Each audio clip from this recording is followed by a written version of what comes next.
আসসালামু আলাইকুম রহমতুল্লাহি ওবরকাতুহ।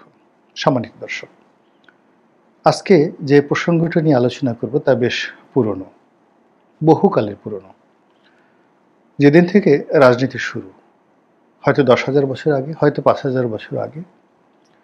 আমাদের দেশে মোটামুটি 5,000 বছর আগে রাজা ছিলেন, যাকে বলা হয় the first king of Bengal, এই বাংলাদেশের প্রথম রাজা। এবং সেই রাজার নাম জগদত্ত। মহাভারতের যে যুগ, সেই যুগে বাংলাদেশের রাজা ছিলেন জগদত্ত, এবং তিনি সশূন্যে মহাভারতের যুদ্ধে অংশগ্রহণ করেছিলেন। এবং দুর্ভাগ্যজনক হলেও সত্যি যে বাঙালির প্রথম রাজা সিদ্ধান্ত নিতে ভুল করেছিলেন, এবং সেই ভুল করতে গিয়ে তিনি মহাভারতের যে দুটো পক্ষ, পাণ্ডব এবং কৌরব, আপনারা জানেন যে পাণ্ডবরা জয়ী হয়েছিল, কৌরবরা পরাজিত হয়েছিল। বাংলাদেশের রাজা জগদত্ত কৌরবদের পক্ষে অংশগ্রহণ করেছিলেন এবং সশূন্যে তিনি নিজে এবং তার সকল সৈন্যবাহিনী সহ তিনি যুদ্ধক্ষেত্রে মারা গিয়েছিলেন। তারপর হয়তো 1000 বছর চলে গেছে, বাংলাদেশে কোনো রাজার সন্ধান আমরা এরপরে পাই না 1000 বছর ধরে। আপনি যদি মেসোপটেমিয়া এলাকাতে যান, ব্যাবিলনে যান, সেখানে আপনি রাজনীতির ইতিহাস হয়তো 10,000 বছরের পুরনো ইতিহাস সেখানে পাবেন। চীনেও 10,000 বছরের পুরনো ইতিহাস পাবেন। তো যেটা বলছিলাম যে যেদিন থেকে রাজনীতি শুরু, সেদিন থেকেই রাজনীতিবিদরা, রাজারা, মন্ত্রীরা, সেনাপতিরা পালাতে হয় কিভাবে, নিরাপদে, নিশ্চিন্তে, নির্ভাবনায়। এখন যেটিকে সেফ এক্সিট বলা হচ্ছে, অতীতকালে এটিকে বলা হতো নিরাপদে পালানোর যে ব্যবস্থা, এটা তারা সবার আগে করতেন। এবং যুদ্ধে জয়লাভ করা যতটা গুরুত্বপূর্ণ ছিল, তেমনি যুদ্ধে পরাজিত হওয়ার পরে সর্বনিম্ন ক্ষয়ক্ষতি মোকাবেলা করে, বা একেবারে সর্বনিম্ন ক্ষয়ক্ষতি, মানে সেই ক্ষতির মাধ্যমে এই বিশাল ক্ষতিকে এড়িয়ে নিরাপদে যুদ্ধক্ষেত্র থেকে পালিয়ে আবার যুদ্ধ করার জন্য শক্তি অর্জন, অথবা বাকি জীবন সুখ স্বাচ্ছন্দ্যে বা অ্যাটলিস্ট নিরাপদে কাটানোর জন্য যে কৌশল, এই কৌশল সরকারিভাবে, মানে রাষ্ট্রীয়ভাবে, পলিটিক্যালি এটা শিক্ষা দেওয়া হতো সবাইকে, রাজপ্রাসাদ থেকে শুরু করে সব জায়গাতে। আমি আওয়ামী লীগ জমানাতে বেশ কয়েকবার, অন্তত পক্ষে 8 থেকে 10 বার একেবারে এই বিষয় ইন ডিটেলস, কখন পালাবেন, কিভাবে পালাবেন, কেন পালাবেন, এই শিরোনামে অনেকগুলো কলাম লিখেছি। নয়াদিগন্তে লিখেছি, বাংলাদেশ প্রতিদিনে লিখেছি। এবং আমি জানতাম যে আওয়ামী লীগের একটা সময় পালাতে হবে। আমার বিশ্বাস যে আওয়ামী লীগের অনেক নেতা সেই লেখাগুলো পড়েছেন, মোরাললেস অনুসরণ করেছেন, মান্য করেছেন। ফলে আপনি দেখুন যে এত বড় একটা ক্ষমতাচ্যুতি, এত বড় একটি অভ্যুত্থান, মানে 15 বছরের ক্ষমতা, তার সঙ্গে ছাত্র জনতার বিশাল বিপ্লব, সেই বিপ্লবে আওয়ামী লীগের লোকজন যত চমৎকারভাবে প্লেনে করে, হেলিকপ্টারে করে, নৌকায় করে, পাহাড়, সমুদ্র এবং বনভূমি অতিক্রম করে তারা পালাতে পেরেছেন।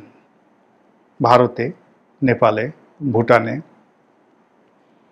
সিঙ্গাপুর, মালয়েশিয়া, দুবাই, পৃথিবীর কোথায় না আছে আওয়ামী লীগের লোকজন এখন গিজ গিজ করছে।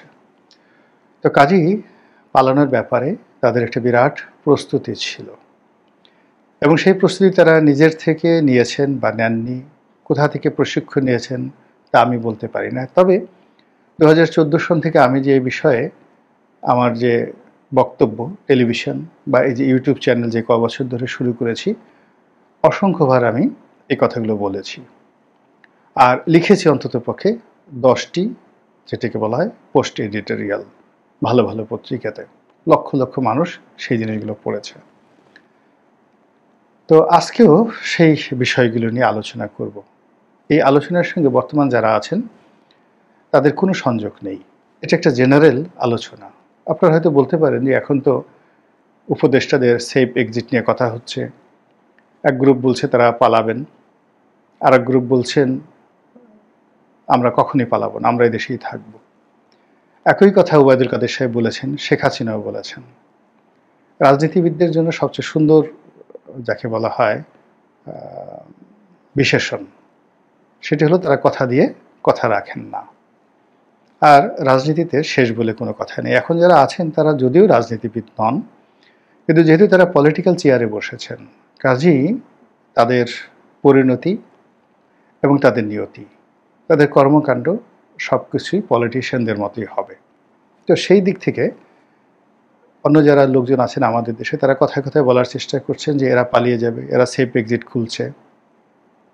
এর গ্রুপ বলছেন যে কোনো সেফ এক্সিট হবে না, তাদের সেফ এক্সিট একমাত্র মৃত্যু। মানে তাদেরকে ভালো নির্বাচন দিতে হবে, সুন্দর শান্তিপূর্ণভাবে ক্ষমতা হস্তান্তর করতে হবে, কিন্তু তারা যদি পালাতে যায় তাহলে মৃত্যু ছাড়া তাদের আর কোনো সেফ এক্সিট নেই। এই কথা মানে সার্জিস সাহেবের মতো একেবারে প্রথম সারির যারা এনসিপির নেতা, যারা মাস্টার মাইন্ড আন্দোলনের, যারা বর্তমান সরকারের নিয়োগকর্তা এবং বলতে গেলে সরকারের মালিক, মালিকুল মুলক, নাউজুবিল্লাহ মিন জালিক, মালিকুল মুলক বলতে আল্লাহকে বোঝায়। মানে এই যে বর্তমান যে রাজত্ব চলছে, এই রাজত্বের পৃথিবীর যে তথাকথিত মালিক, সেই তথাকথিত মালিক হিসেবে যাদেরকে মনে করা হয় তারা এই ছাত্র সমন্বয়ক যারা আছেন তাদের প্রধান নেতা সার্জিস, তিনি স্পষ্টই বলেছেন যে কোনো সেফ এক্সিট হবে না। আবার যারা উপদেষ্টা রয়েছেন তাদের মধ্যে সিনিয়র যারা উপদেষ্টা রয়েছেন, জুনিয়র, প্রায় সবাই এটা প্রতিক্রিয়া মানে দেখিয়েছেন। জনাব নাহিদ আলম, নাহিদ ইসলাম, যিনি এনসিপির সভাপতি, তিনি যখন বললেন যে অনেক উপদেষ্টার ব্যবহারে আমরা অসন্তুষ্ট, অনেকে আমাদের সঙ্গে প্রতারণা করেছেন, অনেকে সম্পদের পাহাড় গড়েছেন এবং তারা সেফ এক্সিটের জন্য প্রাণান্ত চেষ্টা করছেন। এবং এই সেফ এক্সিট বলতে কি বোঝায়, সোজা বাংলায় পালানোর চেষ্টা করছেন। আর পালানোর জন্য চোর পুলিশ খেলা, মানে আপনি যদি নিরাপদে পালাতে চান পুলিশের সঙ্গে আপনার খাতির থাকতে হবে, তারপর যারা পালানোর পথে বাসিন্দা আছে তাদের সঙ্গে আপনার খাতির থাকতে হবে, আদারওয়াইজ আপনি পালাতে পারবেন না। তো সেই অর্থে যারা সেফ এক্সিট নিতে চান তারা অনেকের সঙ্গে সংযোগ স্থাপন করছেন, যোগাযোগ করছেন, নতজানু হচ্ছেন এবং সরকারের 12টা বাজাচ্ছেন। এরকমই নাহিদ ইসলাম বোঝাতে চেয়েছেন, যার প্রতিক্রিয়াতে নাহিদ ইসলামের দলের অন্য যারা নেতা তারা বলছেন যে না, এসব সেফ এক্সিট হবে না, সেফ এক্সিট বলতে একমাত্র মৃত্যু ছাড়া এখানে অন্য কোনো সেফ এক্সিট নেই। আর এটা শুনে যাকে বলা হয় রেজওয়ানা, সৈয়দা রেজওয়ানা হাসান, তিনি বেশ প্রতিক্রিয়া দেখিয়েছেন। তিনি বলার চেষ্টা করেছেন যে আমি এই দেশ ছেড়ে যাব না, আমি এই দেশেই থাকবো, আমি পালাবো না, বা অথবা আমি কোনো সেফ এক্সিট নেব না। ভালো কথা। তিনি আরও চ্যালেঞ্জ জানিয়েছেন নাহিদ ইসলামকে যে আপনাকে বলতে হবে, আর নাহিদ ইসলাম বলুন যে কোন কোন উপদেষ্টা সেফ এক্সিট নিতে চাচ্ছেন। এতে গেল রেজওয়ানার কথা। আরেকজন ভদ্রলোক যাকে আমি খুব শ্রদ্ধা করি, ফজলুল কবির খান, যিনি যোগাযোগ উপদেষ্টা বা জ্বালানি উপদেষ্টা, তার বয়স নাকি এখন 72 বা 73 বছর, তিনি স্বীকার করেছেন। এবং এই সরকারে যে কজন ব্যক্তি রয়েছেন সততার দিক থেকে, কর্মদক্ষতার দিক থেকে একেবারে প্রথম সারির যিনি আছেন তিনি এই ফজলুল কবির খান। তার কিছু কিছু কর্ম রীতিমতো এই সরকারের জামানাতে কিংবদন্তিতে পরিণত হয়েছেন। তিনি খুব আক্ষেপ করে বলেছেন যে আমার এই 72 বছর বয়স, আমার এই কর্মকালীন সময় আমি এক মুহূর্তের জন্য কাউকে অতিরিক্ত বা অন্যায্য সুযোগ দেইনি, কোনো আত্মীয় স্বজনকে নিয়োগ দেয়নি, কোনো ব্যবসা বাণিজ্য থেকে শুরু করে সরকারি কর্মকাণ্ডে স্বজনপ্রিয়তা দেখায়নি। তাহলে আমাকে কেন সেফ এক্সিট নিতে হবে? এই বয়সে আমি কি করে সেফ এক্সিট নেব? এটা খুবই দুঃখজনক একটি বক্তব্য। তিনি তার মতো সর্বজন শ্রদ্ধেয় সাবেক সচিব, তিনি এই কথা বলেছেন, যেটা আমাদের যারা অপকর্ম করেছেন তাদের উপর রীতিমতো চপেটাঘাত। এনিওয়ে, এই চলমান প্রসঙ্গ বাদ, আগে বলে নেই যে পালানোর বিষয়। পালানোর যে ঐতিহাসিক প্রেক্ষাপট, সেখানে সবাই পালায়। পৃথিবীর এমন কোনো বীর নেই যে জীবনে একটি বারের জন্য পালায়নি। স্বয়ং আলেকজান্ডার বহুবার পালিয়েছেন। আপনি জানেন যে তাকে পারস্যে কয়েক বছর যুদ্ধ করতে হয়েছে এবং পারস্য বাহিনীর সঙ্গে প্রথম যে যুদ্ধ গাউগে মেলা, সেই যুদ্ধে তিনি জয়লাভ করেছিলেন। কিন্তু পরবর্তীতে পারস্যরা শত শত যে গেরিলা যুদ্ধ, সেই গেরিলা যুদ্ধে আলেকজান্ডারের জীবন তছনছ হয়ে গিয়েছিল। ফলে তাকে অনেক যুদ্ধক্ষেত্র থেকে পালাতে হয়েছে এবং সেখান থেকে তিনি মিশরে আসেন, মিশর জয় করেন। এরপরে তিনি সেখান থেকে জেরুজালেম, মানে আজকের যে প্যালেস্টাইন, জেরুজালেম, এটা জয় করেন।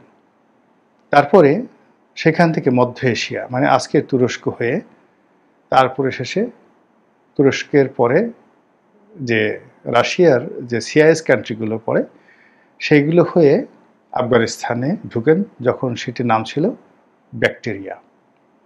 তারপর তিনি ভারতে আসেন, ভারতে ঝিলাম নদীর তীরে, এই যে এখন যে পাঞ্জাব, এখানে এসে তিনি যুদ্ধ করেন পাঞ্জাবের বীর পুরুর সঙ্গে। তো পুরুর সঙ্গে যুদ্ধ করে তিনি যখন ফিরে যাচ্ছিলেন, তখন বেশ ঝামেলার মধ্যে পড়েন। অসংখ্য গেরিলা, ভারতীয় গেরিলা যোদ্ধারা তাকে আক্রমণ করে এবং এই আক্রমণ থেকে বাঁচার জন্য কয়েকবার তিনি সম্মুখ সমর করেছেন এবং বেশিরভাগ ক্ষেত্রে তিনি মানে খুব কৌশলে পালিয়েছেন। এটি হল বাস্তবতা।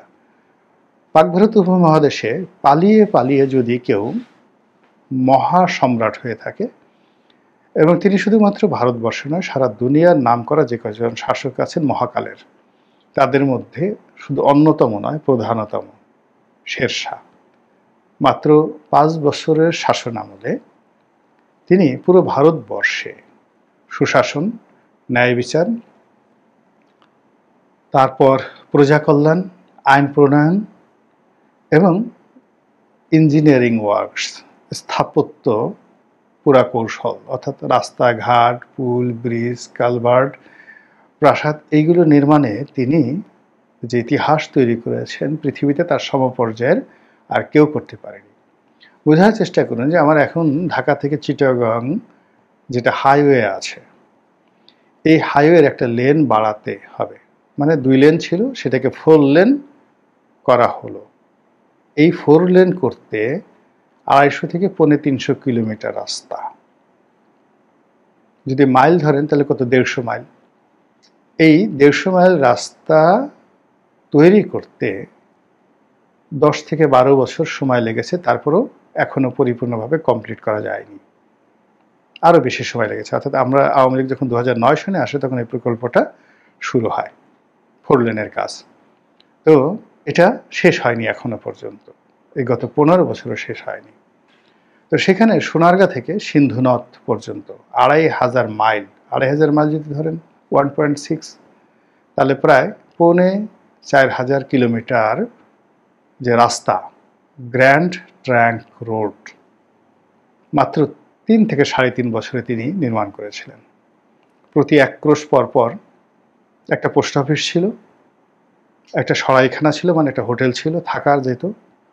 ওখানে একটা থানা ছিল, একটা চৌকিদার ছিল, ফৌজদার ছিল, ওখানে ঘোড়া অদল বদল করা যেত প্রতি 1 ক্রোশ পরপর। এবং এই যে 2500 কিলোমিটার রাস্তা, মাইল, 2500 মাইল রাস্তা, এই রাস্তাটা এতটা নিরাপদ ছিল, রাজ্যের সব অংশে নিরাপদ ছিল, কিন্তু এই রাস্তার কোনো একটা জায়গাতে যদি আপনি 1 বস্তা স্বর্ণ মুদ্রা ফেলে যেতেন দুর্গম এলাকাতে, 1 বছর পরে এসে সেটা অক্ষত অবস্থায় পাওয়া যেত।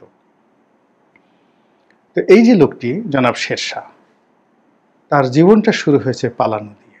একেবারে শৈশব থেকে দিল্লির মসনদে বসা পর্যন্ত এবং মৃত্যু পর্যন্ত তিনি যুদ্ধে জয়লাভ করার যে কৌশলগুলো অর্জন করেছিলেন, সেই কৌশলের চাইতে পালানোর কৌশলে তিনি ছিলেন অসাধারণ। এবং তিনি পালিয়ে পালিয়ে তার প্রতিপক্ষকে দুর্বল করে ফেলেছেন এবং তার পিছনে জাস্ট ঝটিক আক্রমণ করেছেন, তারপর পালিয়ে গেছেন এবং তার পিছনে ছুটতে ছুটতে তার প্রতিপক্ষরা তাদের সামরিক শক্তি যখন ক্ষয় করে ফেলেছে, তখন তিনি কাউন্টার আক্রমণ করেছেন। এই গেল যুদ্ধক্ষেত্রে পালানোর। এখন আওয়ামী লীগ যুদ্ধক্ষেত্র থেকে পালিয়ে গেছে নাকি আমরা তাদেরকে তাড়িয়ে দিয়েছি, সেটা পরের ব্যাপার, আমি শেরশাহের সঙ্গে তুলনা করব না।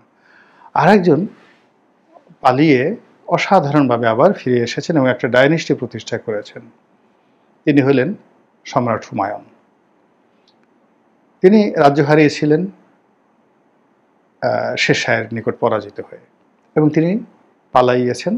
তিনিও পালানোর ক্ষেত্রে মহা উস্তাদ ছিলেন।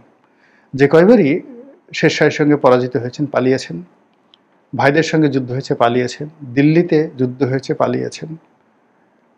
পাকিস্তানে আমরকোটে যুদ্ধ হয়েছে, পালিয়েছেন। অন্তত তিনি যদি জীবনে ২০০ যুদ্ধ করেছেন, ২০০ যুদ্ধের মধ্যে ২৫০ যুদ্ধ থেকেই তিনি অসাধারণ নৈপুণ্যের সঙ্গে পালিয়েছেন দেশের ভিতরে, এবং সর্বশেষে পালিয়ে তিনি এক্সাইল করে পারস্যে ছিলেন, এবং সেই পারস্য থেকে ফিরে এসে তিনি দিল্লির সিংহাসন উদ্ধার করেছিলেন। কাজেই পালানো একটা আর্ট, অসাধারণ একটা আর্ট। যুদ্ধক্ষেত্র থেকে পালিয়ে আবার ফিরে এসে মহানায়ক হয়ে গেছেন। এদের মধ্যে জুলিয়াস সিজার আছেন, মার্ক অ্যান্টনিও আছেন, এবং পৃথিবীর সর্বকালের সেরা বীর হান্নিবাল বার্কা। প্রায় ২০ বছর তিনি পালিয়েছিলেন ক্ষমতা হারিয়ে। এইরকম পালানোর ইতিহাস। তো কাজেই এখন যাদের বিরুদ্ধে পালানোর কথা বলা হচ্ছে বা যাদের সম্পর্কে পালানোর কথা বলছে, এটা অসম্মানের কিছু নয়। সবাইকেই পালাতে হয়। ক্ষমতা এমন একটা জিনিস, এটা ভালো করলেও পালাতে হয়, মন্দ করলেও পালাতে হয়, তারপরে যে কোনো সময় আপনাকে পালাতে হয়। এই পালানোর যে কাজটি, প্রক্রিয়াটি অসাধারণভাবে শিবাজী রাও করতে পেরেছিলেন। আওরঙ্গজেবের মতো শাসক ৫০টি বছর ধরে আওরঙ্গজেবের জীবনকে তছনছ করে দিয়েছিলেন তিনি। তো সেই শিবাজী রাও দেখেন এখন ভারতে আওরঙ্গজেবের নাম যেভাবে উচ্চারিত হয়, হিন্দুদের মধ্যে শিবাজীর নামও উচ্চারিত হয়, কিন্তু তার জীবনের 99% যে যুদ্ধ বা যা কিছু, পুরোটাই তিনি যুদ্ধক্ষেত্র থেকে পালিয়ে গেছেন, প্রচণ্ডভাবে পালিয়ে গেছেন। এগুলো যুদ্ধক্ষেত্রে পালানো। অন্যদিকে আপনি ঘুমিয়ে আছেন, প্রাসাদে সুন্দরভাবে ঘুমিয়ে আছেন, সেটা গণভবন বলেন, যমুনা বলেন, বঙ্গভবন বলেন। তো সেখান থেকে পালানোর সুড়ঙ্গ পথ সব প্রাসাদে থাকে। এটা এটা যাকে বলা হয় ইঞ্জিনিয়ারিং। পৃথিবীর এমন কোনো রাজপ্রাসাদ নেই, ইনক্লুডিং হোয়াইট হাউস, ইনক্লুডিং এলিসি প্রাসাদ, বাকিংহাম প্যালেস, আমাদের সংসদ ভবন, আমাদের বঙ্গভবন, আমাদের গণভবন, সব জায়গাতেই প্রথমত পালানোর জন্য মাটির নিচে ঘর আছে, বাংকার আছে। আবার সে বাংকার দিয়ে নিরাপদ দূরত্বে গিয়ে চলে যাওয়ার জন্য সুড়ঙ্গ আছে সব জায়গাতেই। এবং এটা এতটা সিক্রেট যে রাজনীতিবিদদের কাছে খবর থাকে না, তারপর প্রেসিডেন্ট প্রধানমন্ত্রীর কাছে খবর থাকে না। এটা কেবলই মাত্র সিক্রেট সার্ভিস জানে, সেনাবাহিনী জানে, এবং যারা এই রাজপুরুষদেরকে নিরাপত্তা দেন তাদের কাছে এই ডিজাইনটা শুধু থাকে। এবং এটা এতটা সিক্রেট যেটি ইচ্ছে করলে দেশের কোনো সুপ্রিম কোর্ট এই নকশা চাইতে পারে না, তার কাছে এই নকশা নেই। এটা কেবলই মাত্র সিক্রেট সার্ভিসের কাছে থাকে। তো যখন এরকম পরিস্থিতি হয়, দেখা গেল সুড়ঙ্গ দিয়ে পালানো লাগতে পারে বা পালানোর মতো ঘটনা ঘটে। এই যে লক্ষণ সেন নদিয়া থেকে পালিয়ে এলেন ইখতিয়ারউদ্দিন মোহাম্মদ বিন বখতিয়ার খলজির জমানাতে, তাহলে চিন্তা করুন, আপনারা যারা বড় বড় রাজপ্রাসাদে গিয়েছেন, তো লক্ষণ সেনের যে নদিয়াতে যে রাজপ্রাসাদটা, এটা হয়তো ৩-৪ বর্গ কিলোমিটার এলাকা নিয়েছিল, বিশাল রাজপ্রাসাদ। তো এত বড় রাজপ্রাসাদের একেবারে খাস কামরায় তিনি যখন খাচ্ছিলেন, সেখান থেকে যখন তাকে সেই পালানোর জন্য বলা হলো, সেই সুড়ঙ্গ পথ তাকে নদী পথে